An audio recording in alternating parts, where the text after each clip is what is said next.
안녕하세요, 도군TV입니다. 자, 먼저 구독, 좋아요, 알람 설정해 주시고요. 여러분, 월요일장 초토화가 되었네요. 제가 어제 영상에서 이번 주는 주가의 등락폭이 클 것 같다고 말해드렸죠. 페닉셀도 많이 나오고 기관 매도도 나왔습니다. 우리 구독자분들은 단 한 번도 페닉셀 하지 않았다고 생각하겠습니다. 매매 모니터링을 해보니 긍정적으로 보시는 분들까지 떠나고 있다는 걸 느꼈습니다. 기관까지 매도가 나오면서 불안함이 커지셨는지 패닉셀을 하는 물량도 엄청나게 나왔습니다. 이게 시작일 수도 있습니다. 반대로 금방 상황이 다시 반등될 수도 있죠. 앞으로의 일은 아무도 알 수 없습니다. 그래서 추매하시는 분은 분할로 하시는 겁니다. 자, 신규 진입하시는 분이 있으시면 조금 더 관망 후 진입하는 게 좋을 것 같고요. 이 전쟁은 끝나게 되어 있습니다. 하락 이유를 궁금해 하시는 분이 많은 것 같은데 굳이 이유를 붙이자면 인플레이션 우려가 제일 큰 것 같고요. 인플레이션 관련 영상은 예전 영상에 있습니다. 참고하시고요. 오늘은 나스닥 차트도 한번 봐야 할 것 같습니다. 자, 그럼 마음의 준비하시고 월요일장 S&P 500 확인하면서 출발하겠습니다. 자, 월요일장 S&P 500 확인해 보겠습니다. 자, 기술주들 팡주식 이렇게 뻘겋죠? 이렇게 뻘겋습니다. 지금 이렇게 뻘건데, 우리 지금 대한민국에서 이쪽 기술주 팡주식을 많이 샀을 거라 생각이 되는데, 조금 힘들었던 하루가 되지 않았을까 그렇게 생각이 듭니다. 자, 테슬라 어제 마이너스 6.44% 하락을 했습니다. 5% 이상 하락하면서 패닉셀이 점점 심하게 많이 나왔고요. 자, 팡주식 애플, 마이크로소프트, 구글, 페이스북, 아마존, 이 빅테크들 모두 큰 폭의 하락을 보였습니다. 자, 엔비디아도 3% 이상 크게 하락을 했고요. 전체적으로 기술주, 팡주식들이 많이 하락을 했습니다. 2021년 5월 10일 월요일장 테슬라 보겠습니다. 자, 629불 마이너스 6.44% 하락을 했습니다. 자, 시작은 664불 시작했으며 최고 665불까지 올라갔고 최저 627불까지 떨어졌습니다. 자, 지수를 한번 보시자면 나스닥 마이너스 2.55% 많이 하락을 했죠. 자, S&P 500 마이너스 1.04%, 다우 마이너스 0.10% 하락을 했습니다. 자, 유독 나스닥과 이 S&P 500이 많이 하락을 했다. 이렇게 보시면 될 것 같고요. 지금 장대 음봉 캔들이 또 등장을 했습니다. 아주 좋지 않은 캔들이 또 등장을 했고요. 제가 저번에 이야기 드렸습니다. 5일선 20일, 60일, 120일선 하방 돌파를 했죠. 저번에 이때 했습니다. 이때 말씀을 드렸죠. 당분간 하락 신호가 나올 거다. 당분간 하락 추세가 나올 거다. 분명히 말씀드렸습니다. 자, 그리고 추세 지지선, 지금 여기 추세 지지선이 지금 완전히 하방 돌파가 되었습니다. 제가 예전에 뭐랬죠? 하방 돌파할 시 흘러내릴 수 있다고 했죠. 분명히. 하방 돌파하자마자 오늘 완벽한 하방 돌파가 나오면서 흘러내리며 6% 이상 하락을 했습니다. 자, 그리고 거래량도 제가 줄어야 한다고, 줄어야 좋다고 말씀을 드렸죠. 근데 오히려 거래량이 올라갔습니다. 올라갔기 때문에 조금 더 이게 지금 페닉스의 물량과 매도 기관 물량 때문에 거래량이 점점 줄었어야 좋았는데 더 늘은 것 같고요. 자, 바닥을 한번 보시면 지금 현재 1중 바닥, 여기 체크해 놓으신 1중 바닥, 2중 바닥, 지금 이제 3중 바닥이 어디에 만들어질지가 이제 이게 포인트인데, 자, 2중 바닥 위로 3중 바닥이 잡힐 경우 하락 신호 끝으로 이제 하락이 끝났다는 신호로 확률이 있습니다. 자, 이게 무슨 말이냐면, 자, 1중 바닥이 지금 잡혀 있죠. 539불에 지금 잡혀 있습니다. 그리고 2중 바닥은 590불쯤에 지금 잡혀 있습니다. 자, 이 590불 위로 이 3중 바닥이 잡힐 경우 지금 현재 하락 이 추세가 끝나는 신호 확률이 높습니다. 그렇게 볼 수 있고요. 그렇기 때문에 590불 이 590불이 아주 중요하다. 지금 이렇게 보여지고 있고요. 제가 저번에 얘기했던 650불이 좀 중요하다고 했는데 650불 만약에 하락하면은 많이 흘러내릴 수 있다. 분명히 말씀드렸습니다. 650불 하락을 하면서 어제 월요일장 같은 경우는 6% 이상 이렇게 하락을 보여줬습니다. 자, 이중 바닥 지금 위로 지금 잡히는지 중요하다고 했습니다. 590불이고요. 590불 위로 잡힐 경우 하락이 좀 멈춰지면서 반등할 그런 신호로 또 볼 수 있습니다. 자, 보시다시피 지금 시장에 의한 하락입니다. 테슬라에 의한 하락이 아닌 이 나스닥 나스닥과 S&P 이 시장 지수에 의한 하락이 나왔기 때문에 테슬라 회사의 뭐 펀더멘탈의 문제는 없습니다. 그렇게 생각하시면 될 것 같고요. 지금 월가 쪽에서도 그렇고 기관 매수도 월등히 나오고 있습니다. 지금 크게 뭐 굳이 이유를 따지자면 인플레이션 우려인데 지금 어제 갑자기 기관 매도가 엄청 나오면서 뒤에서 다시 이야기하겠지만 개인 매수도 너도 나도 파는 그런 매물 물량이 많이 나왔습니다. 자, 일단 지지선 한번 체크해 보겠습니다. 단기 지지선, 자, 620불, 제가 말씀드렸던 620불, 지금 F서장까지 하면 지금 620불 벌써 들어와 있습니다. 자, 단기 지지선 620불이고요. 1차 지지선 600불입니다. 1차 지지선 600불. 자, 2차 지지선 제가 얘기했죠. 590불. 이게 아주 중요합니다. 2차 지지선 지금 또 중요한 상황이고요. 자, 3차 지지선 1중 바닥이죠. 거의 560불. 560불이고요. 자, 이후 제가 말씀드렸던 1중 바닥 539불이 이제 지지되는지 확인을 해야 되는데 이건 아직 좀 이후 문제고요. 여기까지 좀 안 내려왔으면 합니다. 자, 3차 지선 560불까지 지금 대응하시면 될 것 같고요. 그 이후에는 다시 상황을 보면서 대응을 하셔야 될 것 같습니다. 자, RSI 37.73 맥도도 아주 밑에 자리 잡고 있고요. 머니플로우 고개를 완전 내리고 있죠. 지금 3대 보조지표 모두 지수가 좋지 않습니다. 너무 안 좋고요. 지금 더 흘러내릴 수 있습니다. 이 하락이 좀 더 계속 갈 수 있고요. 제가 말씀드렸던 거 잘 체크하시면서 지금 지지선, 단기 지지선, 1차 지지선, 2차 지지선, 3차 지지선, 제일 중요한 건 2차 지지선이 어떻게 될 건지가 가장 중요하다고 말씀드렸고요. 요거를 생각하시면서 대응하시면 될 것 같습니다. 자, 위브 차트 일봉 체크 한번 해보겠습니다. EMA 120 완전 붕괴됐습니다. 자, 여기가 120, 또 120이 지금 완전히 붕괴가 되는 모습이 보여졌고요.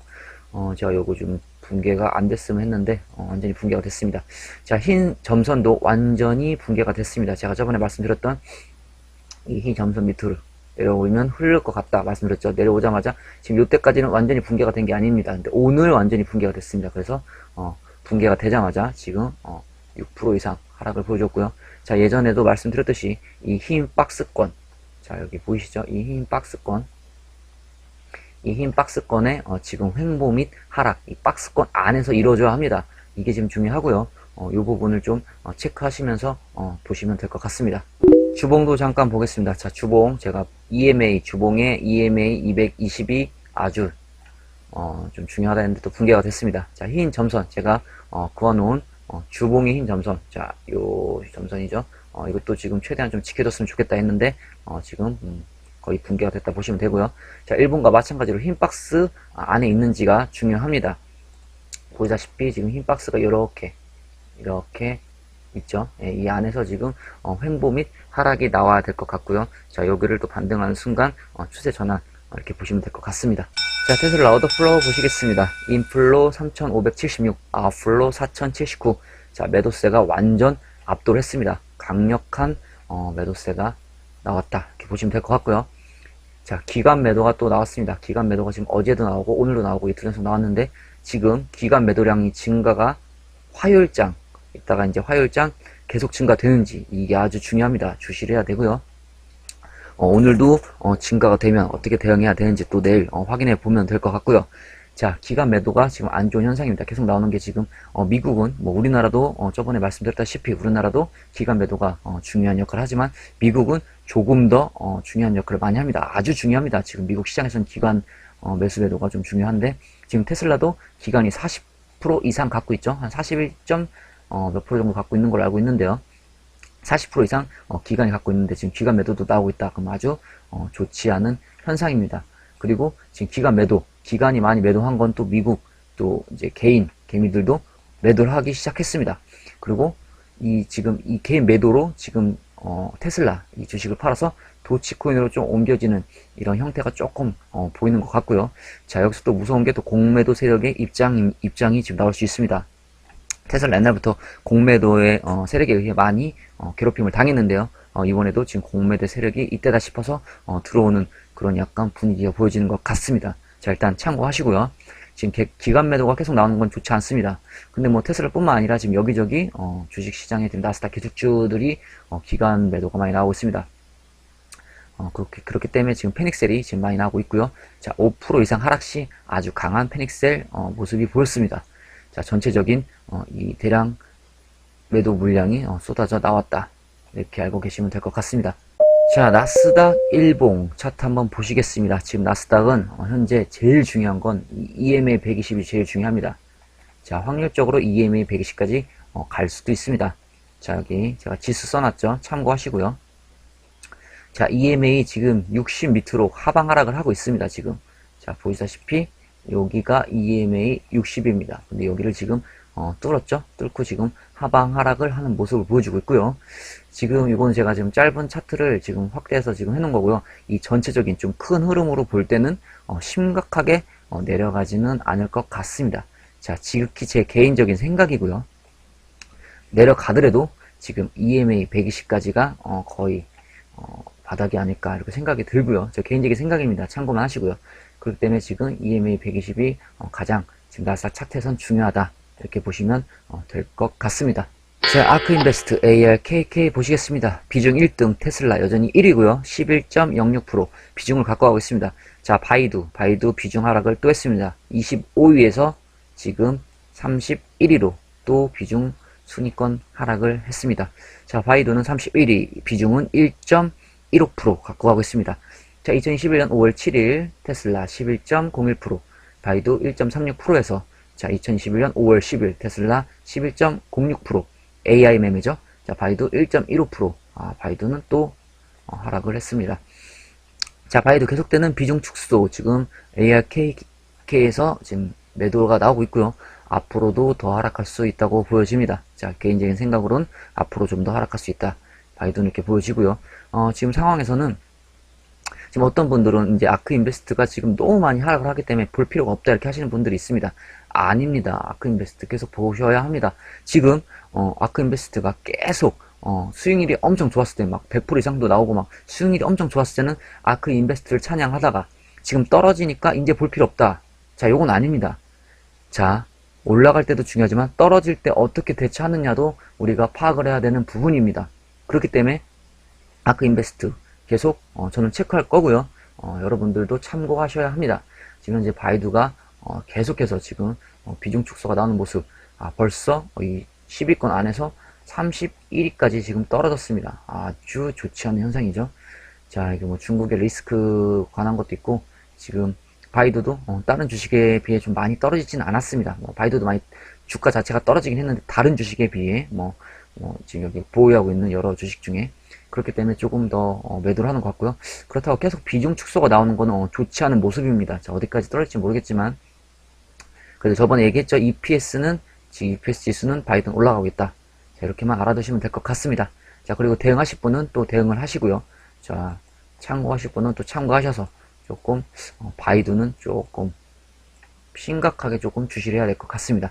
자, 이번엔 뉴스 보내드리겠습니다. 자, 얼마 전에 제가 다뤘던 그 내용입니다. 지금 텍사스에서 나무에 충돌하여 2명이 사망을 했죠.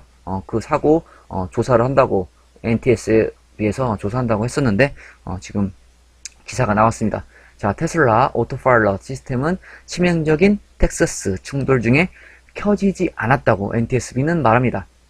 자, 결국 텍사스 충돌 중에 켜지지 않았다고 발표가 났고요. 자, 테슬라의 오토파일럿 시스템은 지난달 텍사스에서 모델 S 세단이 나무에 충돌하여 2명이 사망했을 때 켜지지 않았다고 NTSB의 결과가 나왔습니다. 자, 결국 켜지지 않았다. 자, 지금 주가가 이렇게 안 좋은데 그래도 다행히 괜찮은 뉴스가 나왔습니다. 자, 기관은 성명에서 오토파일럿은 트래픽 인식 크루즈 컨트롤과 오토 스티어라는 두 시스템이 동시에 작동하는 경우에만 작동한다고 밝혔습니다. 자, 오토 스티어란 자동 조종 장치를 말하는 겁니다. 오토 스티어는 자동 조종 장치를 말하는 거고요. 자, 수사관은 충돌이 발생한 도로 구간에서 모델 S를 운전했고, 자, 트래픽 어웨이 크루즈 컨트롤은 작동할 수 있지만 오토 스티어는 작동할 수 없음을 발견했습니다. 자, 사고 직후 테슬라 CEO 일론 머스크는 해당 도로에서 오토스토어를 사용할 수 없다는 트윗을 올렸습니다. 예, 바로 올렸었죠, 그때. 그래도 지금 불행 중 다행으로 이게 만약에 오토파일럿하고 연관이 있으면 조금 더 테슬라 주가에 안 좋은 영향이 단기적으로는 있을 것 같았지만 그래도 다행히 오토파일럿 영향 시스템은 켜지지 않았다고 이게 팩트죠. NTSB에서 결과가 나왔다고 합니다. 자, 그렇기 때문에 요 부분은 이제 크게 생각 안 하셔도 됩니다. 또 뭐 여기에 대한 악의적인 기사도 나왔습니다. 뭐 제가 뭐 굳이 다룰 필요 없어서 다루진 않았지만 이 잘못된 결과다. 오토파일럿에 켜져 있을 거다. 뭐 이런 이야기가 지금 나와 있지만 그건 별로 볼 필요가 없고요. 제가 크루즈 모델일 것 같다고 개인적인 생각이라고 말씀을 드렸었는데 역시 이건 작동할 수 있지만 오토파일럿은 아니다 라고 지금 결과가 나왔습니다. 마무리하겠습니다. 주가가 떨어질 때는 한없이 떨어질 것 같고 올라갈 때는 한없이 올라갈 것 같은 게 사람, 특히 개미들의 심리입니다. 그래서 개미들은 돈을 벌기 힘들다는 말이 나오죠. 하지만 요즘 개미들은 많이 스마트해져서 예전하고는 많이 다른 것 같습니다. 이렇게 폭락장, 조정장일수록 습관을 잘 잡으셔야 합니다. 제가 항상 강조하죠. 부자 되는 습관을 몸에 배게 하셔야 합니다. 이게 말은 쉽지 어렵죠. 그렇기 때문에 항상 반복적으로 각인시켜야 합니다. 우리 구독자분들 중에 벌써 습관을 잡으신 분도 있으신 듯 합니다. 저랑 꾸준히 끝까지 함께 하시면 결국은 부자 되는 습관, 나도 모르는 사이에 그 습관이 들어와 있을 겁니다. 많이 힘드신 분은 제가 방법 이야기해 드렸죠. 아예 안 보시는 것 또한 방법입니다. 너무 스트레스 많이 받지 마세요. 병으로 찾아올 수도 있습니다. 힘내시고요. 원래 오늘은 제가 아주 큰 정보를 드리려 했는데 일단은 폭락장인 상황이라 체크해 드리는 게 먼저인 것 같아서 예정되었던 영상은 다음에 공유하겠습니다. 위기는 기회입니다. 공포의 사고, 환희의 팔아라. 머리에 각인시키십시오. 계속해서 대응하시면 됩니다. 결국 다시 우상향할 것입니다. 제가 매매만이 대응이 아니라고 말씀드렸습니다. 정신적으로도 대응을 잘 하셔야 합니다. 자, 오늘도 하락할 수 있습니다. 물론 기술적 반등도 나올 수 있고요. 우리 구독자분들 모두 대응 잘 하시고 잘 이겨내셨으면 좋겠습니다. 도군TV였습니다. 구독, 좋아요, 알람 설정 해주시고 오늘 하루도 행복하세요.